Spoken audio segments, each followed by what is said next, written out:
Welcome to Mindfucks with Mahara, where we flip your perspective, challenge your thinking, and leave you feeling surprisingly amazing about it all.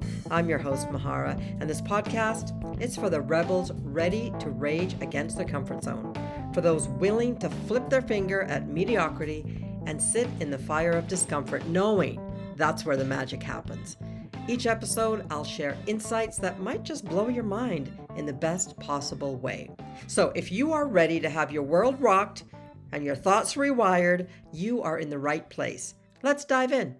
Welcome back, truth seekers, to another episode of Mindfucks with Mahara. I'm your host, Mahara Wayman, and today we're diving into some seriously uncomfortable territory. Radical responsibility. You know what I'm talking about.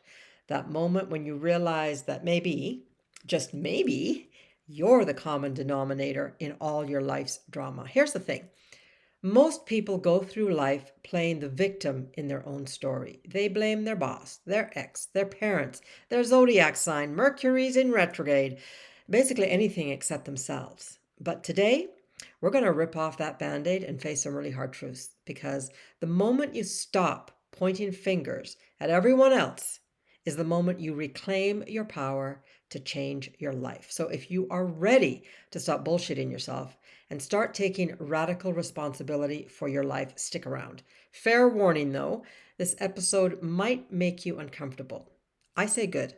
Comfort, it's overrated, and your comfort zone is where dreams go to die. So I want to share with you a moment.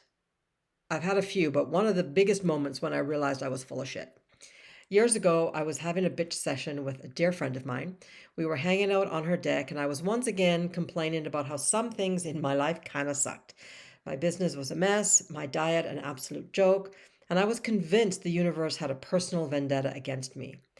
I had mastered the art of the victim narrative. My family didn't get me, my coworkers were jerks to me, my boss was an unsupportive idiot, the economy was against me.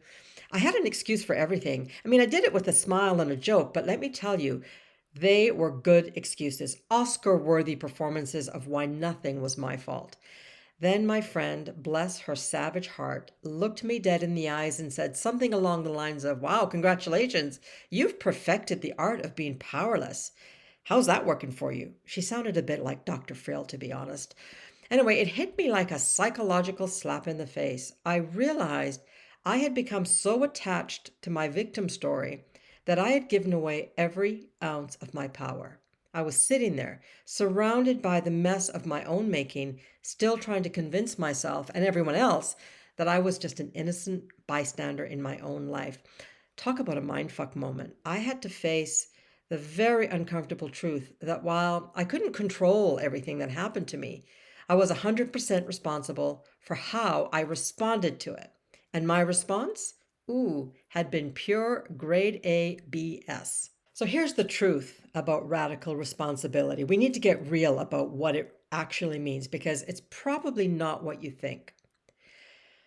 You can't control everything that happens to you, but you absolutely can control your response to situations, your interpretation of events, your decisions and your actions, your boundaries and standards, your level of effort and commitment.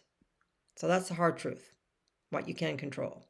Then there's the second one, the victim mentality trap, which I've just talked about.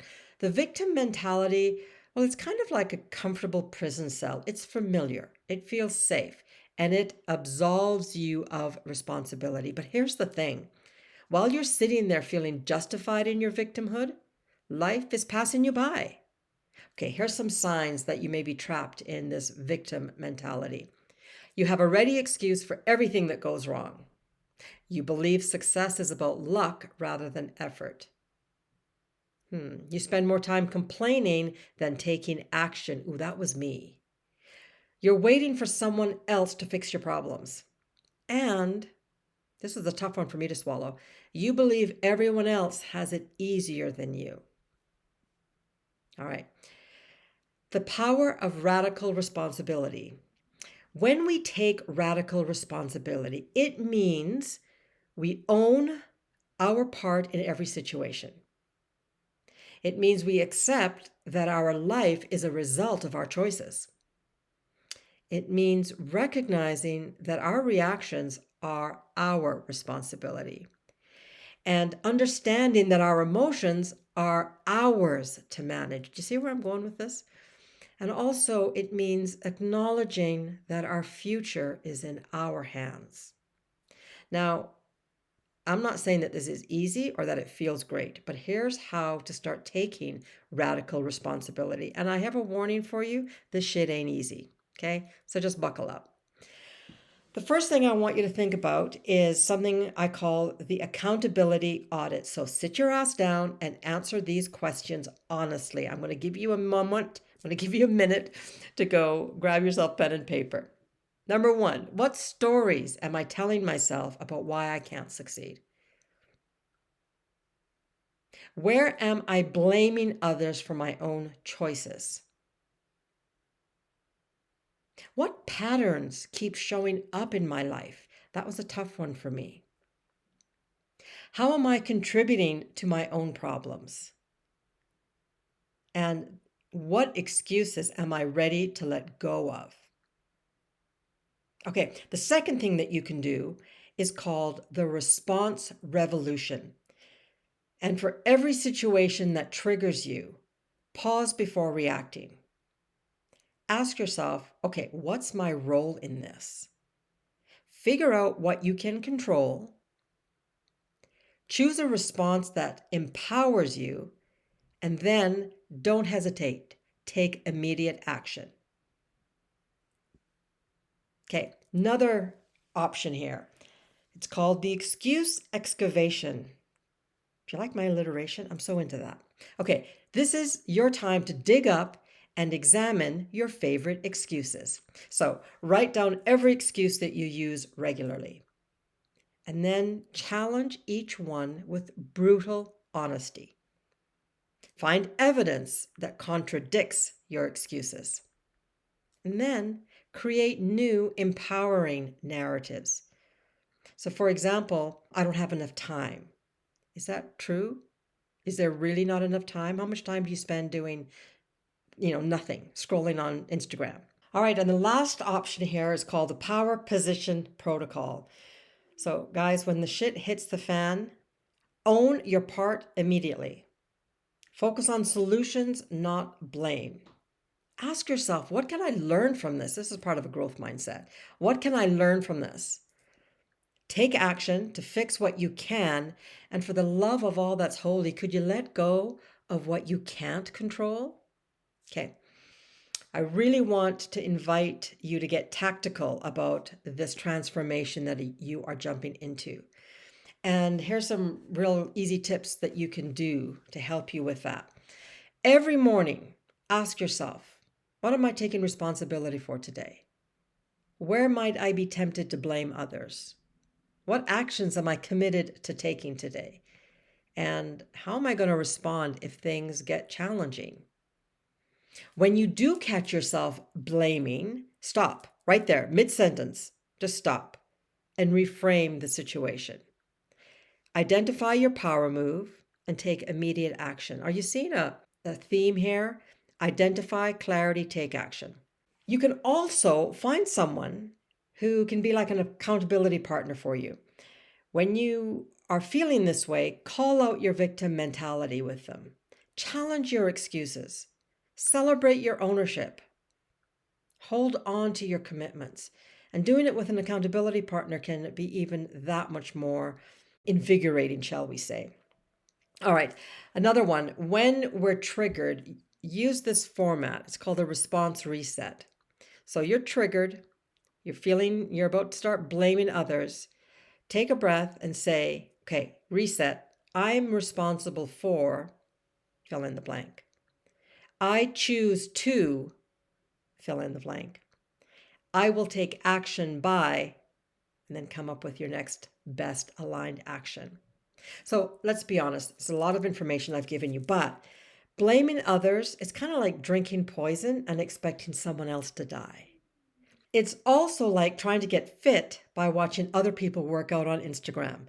Spoiler alert, doesn't fucking work. So Let's look at this idea of playing the victim. That's like being the star of your own reality show where nothing is your fault, right? You call it keeping up with the excuses. The ratings are probably great in your head, but real world reviews are going to suck, people. Let's be 100% honest. Taking radical responsibility is not comfortable. It means, number one, you got to admit that you've been full of it. You need to face your role in your problems. You need to let go of comfortable excuses. It means actually doing something about your situation. And to sum it all up, some would say it means growing the F up. But here is the thing, discomfort is the price of growth. You can't claim your power while clinging to your excuses. It's time to choose, people. Do you want to be right or do you want to be powerful?